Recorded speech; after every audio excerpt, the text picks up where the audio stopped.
So honestly, though, before we close, I have to say, one of the things that you have taught me in all of our parenting conversations, and we've had them over the years, both for my personal parenting and for stories we've worked on together, is how you can have a conversation with your kid and feel like at the end of it, God, that went horribly. Like they're still acting like a jerk, or they still don't see things from my perspective, or that was just such a loss, waste of everybody's time.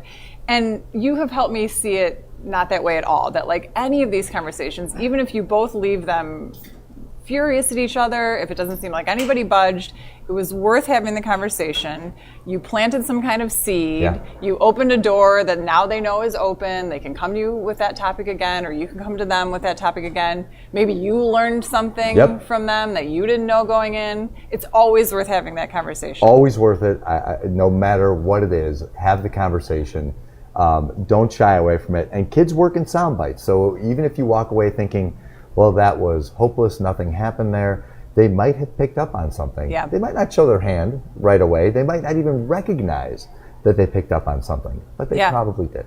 See, I love that. And I think that can be true of these cultural conversations too, Definitely. right? I think that there's some learning there for the way we talk about, toxic masculinity or whatever the topic of the day is, that even if you left the conversation going like, I think exactly the same thing, and I think that person thinks exactly the same thing. Nobody's changed anybody's mind. That it's still worth trying, and it's incremental, right? The learning and the progressing, it's incremental. You don't have to walk away going like, wow, we're on the same page all of a sudden. Think process, not moments. And remember the kids work in sound bites, and things like this Gillette ad, things like what happened on the mall. These are great ways to talk to your kids, right? To hit the pause button and say, what do you think's going on here? Yep. Well, and you talked to your son about the Gillette ad.